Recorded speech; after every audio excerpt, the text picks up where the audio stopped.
मेरे हिसाब से जिन्होंने नाम लिया है और वो सिमरण करते हैं तो उनको वो तसल्लियाँ मिलती रहती है। फिर यहाँ आते हैं, सेवा करते हैं, जब कोई तसल्लियाँ ना मिले तो फिर कौन आए। यहाँ पंजाब के अंदर ये मूड़ा वाले गांव है, वहाँ का एक जमींदार है हीरा सिंह है, उसकी औरत मनजीत कौर, उसको भूत प्रेतों ने बहुत तंग किया। वहाँ अमृतसर के पास कोई सियाना था, 5 साल तक वहाँ जाते रहे। उस सियाने ने कहा भाई तुम अपना घर और बना लो। उन्होंने खेत में घर बना लिया, पर वो बलाएं उसको तंग करती रही। एक उसका लड़का था 10-11 साल का, वो स्कूल में पढ़ने जाया करता था। वे अंडावाड़ी में बलराज जी हैं अपने प्रेमी, उनकी लड़की शकुंतला वे मूड़ा वाली ब्याही है।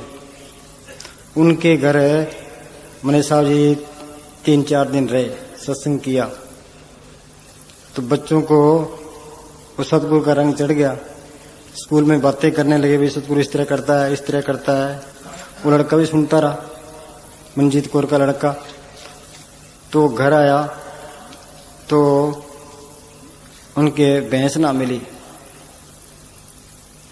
तो लड़का अपनी माँ को कहता है कि माँ क्या आप सिमरण करते हैं सतगुरु का तो भैंस मिल जाएगी। वो कहने लगी कि आपका कोई नाम तो लिया नहीं है, फिर भैंस कैसे मिल जाएगी। कि चाहे नाम ना लिया हो, अपनी कोशिश तो करें। वो माँ बेटा दोनों पाथी मार के अंदर बैठ के सिमरण करने लगे, तन तन सतगुरु करने लगे। थोड़ी देर में उसकी माँ उठी, जाके बाल्टी लेके भैंस के पास गई, थापी मार के नीचे बैठ गई। भैंस ने दूध दे दिया। फिर उस कुंतला के घर गई, कि तू इस तरह कर कि तेरे सतगुरु के पास मुझे ले चल, कि मैं बहुत दुखी हूं, शायद मैं ठीक ही हो जाऊं। तो शकुंतला कहने लगी भाई तेरे अंदर बला है, ते तू इस तरह कर, तेरे पति से परमिशन ले आ कि हम दोनों चलते हैं। पति के पास चले गए। वो कहने लगा भाई तुम इसको ले जाओ। शकुंतला उस मनजीत कौर को लेकर के मलोट आ गए। मलोट अपने गदराने का नंबरदार डेरे में रहता था यहाँ पहले, उनको मिल गया। वो कहने लगा कि मने साहब जी तो बहुत बीमार है, वो तो बोल भी नहीं सकते, तुम फिर कभी जाना। वो मनजीत कौर कहने लगी कि चाहे बीमार है चलो दरबार के दर्शन कर आएंगे, तो मैं जाऊंगी जरूर। वो यहाँ डेरे आ गए, मने साहब जी बाहर आ गए। मने साहब जी उनसे मिले, कहने लगे ये बीबी कौन है। आहिस्ता से बोले ये बीबी कौन है।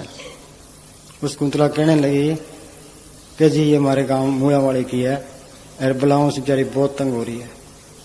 मने साहब कहने लगे इसको चाय पिलाओ। उन्होंने चाय पी ली। रात को उसके सपने में मने साहब आए, कहने लगे ये तबीयत सारे निकाल दे और तू सतगुरु कर। उसको हौसला हो गया, उसने तबीयत निकाल के बाहर फेंक दिए। उसके बाद उसके नजदीक कोई बला नहीं आई। आज उनका सारा परिवार डेरे आता है और सिमरण करता है। वहां मूड़ा वाले की एक लड़की थी, उसका नाम था जिंदोबाई। उसने मुझे मने साहब से नाम लिया था और वो हर रोज सिमरण किया करती थी। उसका बाप कहने लगा कि हमने घर में पानी का नलका लगाना है। तो सारे परिवार से सलाह की, तो लड़की कहने लगी कि जो तुमने ये पानी ये नलका लगाना है तो जहाँ हम सिमरण करते हैं वहां लगाओ। वो कहने लगा भाई हम तो तेरे सतगुरु को नहीं मानते, हमारे तो गुरुद्वारे का भाई जी जहाँ कहेगा वही नलका लगाएंगे। गुरुद्वारे के भाई जी को बुला लिया, उसने बताया भी यहाँ नलका लगाओ। नलका लगाया, पानी खारा निकला। उसने दूसरी जगह बताया, वहां भी खारा निकला। वो लड़की कहने लगी मेरी भी मान लो कि मेरे सतगुरु की भी मान लो। जहां उसे लड़की ने बताया वहां नलका लगाया, वहां पानी मीठा निकला। पर इसी तरह एक काला प्रेमी था वहां मूलावाड़ी का, तो वहां हफ्ते की मजलिस हुआ करती थी। उस दिन उसके घर मजलिस थी और रात को पानी की बारी थी। वो दिन में खेत में गया तो नहर बंद थी और नक्के बंद करके आ गया। शाम के टाइम उसकी माँ कहने लगी कि आज पानी की बारी है, तू खेत जा, शायद नहर आ जाए। वो कहने लगी आज तो है मजलिस, आज तो मैं कहीं जाता नहीं, सतगुरु जाने, सतगुरु का खेत जाने और पानी जाने। रात को मजलिस करते रहे। सुबह गया खेत तो उसका पड़ोसी खेत से आ रहा था। वो कहने लगा भाई तेरे खेत में तो सारा पानी लगे है और नहर अब बंद हो गई है। तो उसको पूरी तसल्ली हो गई भाई सतगुरु वाकई काम करता है, तो ये सिमरण करे तो सारे काम करता है। यहाँ राजस्थान में बामगल टाणी बाबू राम का गांव है, वहां का राम कुमार है, जिम्मेदार है। उसने मुने साहब से नाम लिया था। उसने 20 किले सरसों बीजी। सरसों का भाव 400 रुपये क्विंटल था। जब सरसों निकाली तो सरसों का भाव 200 रुपये क्विंटल। तो मन में सोचता है भाई पहले 400 रुपये था, अब 200 रुपये क्विंटल हो गया। सोचते सोचते नींद आ गई। मुने साहब ने सपने में दर्शन दिए कि राम कुमार है कि तेने कौन सा व्यापार करना है, तेरे घर की सरसों है, 4 महीने ठहर जा। उसकी आंख खुल गई। उसने कहा रही 4 महीने सरसों नहीं बेचनी। 4 महीने के बाद भाव 400 से ऊपर हो गया। करा दी ना तसल्ली। दिल्ली के अंदर ये अशोक का भाई राम अवतार, उसके लड़का था, 2 मंजिल से नीचे गिर गया, सिर फट गया। डॉक्टर के पास लेके गए, डॉक्टर ने पट्टी कर दी।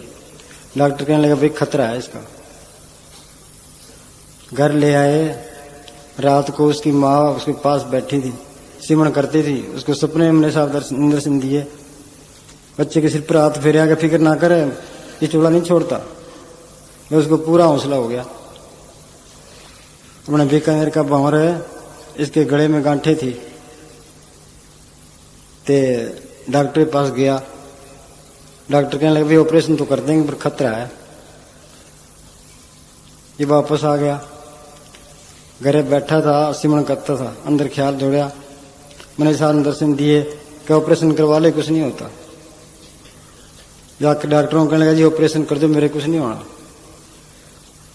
ऑपरेशन हो गया, अगला ठीक हो गया। चौधरी ख्याली राम है, इनकी एक आंख थी, दूसरी आंख के मोतियाबिंद हो गया। अब सोचता है भी एक ही तो आंख है जिसके मोतियाबिंद हो गया, जी आंख ऑपरेशन कराएंगे, जी आंख फूट गई तो सारी उम्र दूसरों की मोहताज हो जाएंगे। अंदर बेनती करने लगे भाई सतगुरु लाज रखा। मस्ताना जी और अपने साथ दोनों आए। कहने लगे चौधरी साहब फिक्र ना करो, ऑपरेशन करवा लो। ऑपरेशन करवा लिया, आंख ठीक हो गई। ये सिमरण करे सतगुरु सारी तसल्ली कराता है। पंजाब के अंदर कौके कला गांव है, वहां का सोन सिंह एग्रीकल्चर अफसर था। यहाँ आया करता था, प्रेम बहुत था, सिमरण भी करता था। फिर बाद में तो मतलब वो पर्चे पुर्चे देने लग गया। उसके पड़ोस में एक बीबी थी, उसकी भैंस नहीं मिलती थी। वो सोन सिंह के पास आई कि भाई सोन सिंह तेरे सतगुरु का बेनती करे मेरी भैंस मिल जाए। और सोन सिंह कहने लगा चल मैं आता हूँ। मस्ताना साहब की फोटो लेके और भैंस के आगे रख दी और थापी मार के बैठ गया। 4 किलो दूध निकाल के ले जा दूध। ये करे भी सतगुरु सारी तसल्ली देता है।